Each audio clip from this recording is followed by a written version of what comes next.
Hellblade: Senua's Sacrifice will be coming to VR on HTC Vive and Oculus Rift on July the 31st.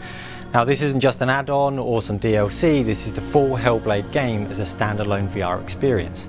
And it's completely free if you own or buy Hellblade: Senua's Sacrifice on Steam.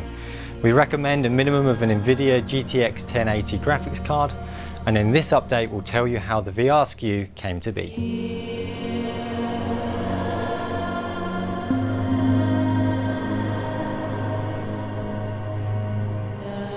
We received our first VR kits very early on in development when we were creating the vertical slice for Hellblade. The team were curious to see what a cutscene would look like in VR. We all agreed that it was cool to be immersed in the scene, but the motion of the camera made the experience quite nauseating. Could we preserve film grammar without making you feel ill in VR? Could you pan, tilt, dolly and cut without feeling queasy? And so we tried it out. We tried each one of those camera motions in VR to find what the limits were. And we arrived at a concrete set of rules that seemed to be okay for most people we tried this on in the studio. By this time we'd created our GDC 2016 scene. We adapted the cutscene using our new set of rules for VR and released a 360 video on Facebook, Oculus and YouTube so that everyone could experience it in VR. That there is nothing to go back to at all. It was received really well, so we went ahead and applied these rules to nearly all of the scenes in Hellblade.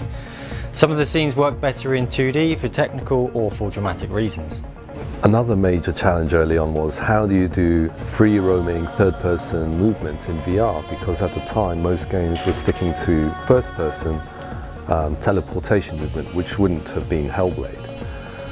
So we ruled out first person, we ruled out teleportation and said let's come up with some ideas, and we did.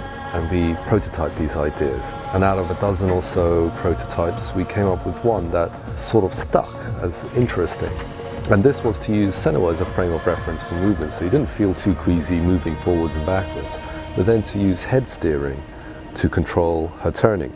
Obviously you can't turn your head 360 degrees, so we employed another trick, which was to gently rotate the world background as you were turning, such that you wouldn't really notice. And that way you had full 360 movement controls.